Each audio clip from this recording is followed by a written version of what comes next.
Bonjour à tous. On commence cette revue de presse en Espagne où on parle de Florian Thauvin, car selon Estadio Deportivo, Monchi ferait de lui le remplaçant idéal à Pablo Sarabia, parti au PSG. Seul problème pour Séville, le coût que pourrait représenter une telle opération, on parle d'environ 40 millions d'euros, d'autant que l'OM a besoin d'argent et ne le bradera pas. Le club espagnol cherche des solutions et en fait sa priorité, bien devant un Ronny Lopez de l'AS Monaco par exemple.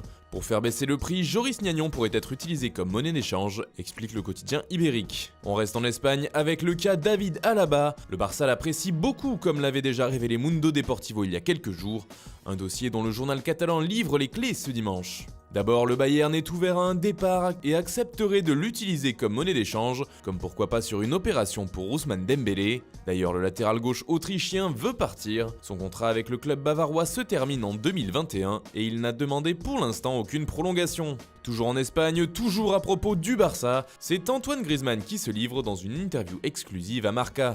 Il fait ainsi la une du quotidien ibérique. Le Français s'est notamment expliqué sur sa signature à Barcelone. Quand tout a été résolu et que j'ai signé au Barça, j'ai appelé mon père et j'ai pleuré de joie. Griezmann a également avoué qu'il s'attendait à être sifflé pour son retour à Madrid. D'ailleurs, un autre joueur fraîchement transféré a donné ses premiers mots sous ses nouvelles couleurs.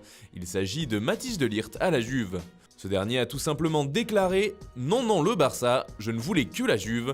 Aux Pays-Bas, ils sont étonnés parce que je n'ai pas choisi les Catalans, mais moi j'ai préféré Turin. Coup dur pour les Blaugrana. » Petit point Neymar, pour changer, il fait la couverture de Sport ce dimanche, et d'après le quotidien catalan, c'est la semaine de vérité.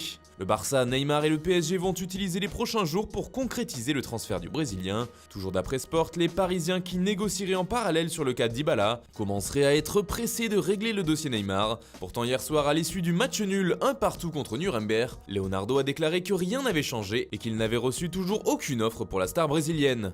Enfin, on reste sur la péninsule ibérique avec le Real Madrid qui veut toujours faire venir Paul Pogba. Et pour cela, la Casablanca a un plan. Pour l'instant, la tendance est de maintenir son calme tant du côté du club espagnol que du joueur français. Mais tout pourrait accélérer avec la vente de certains joueurs madrilènes, car le transfert devra être financé et pourrait coûter très cher.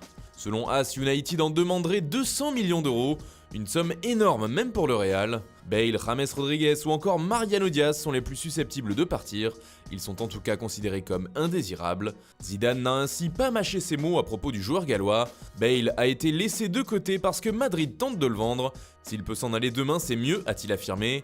Il n'y a rien de personnel, mais il arrive un moment où il est mieux de partir. Concernant Pogba, le Real ne tentera toutefois pas le diable, explique AS, et si United ne le laisse pas partir avant le 8 août et la fin du mercato anglais, alors le club se repliera sur d'autres solutions de secours. Voilà, c'est tout pour ce matin, bonne journée à tous, on se retrouve très vite pour une nouvelle vidéo sur Foot Mercato.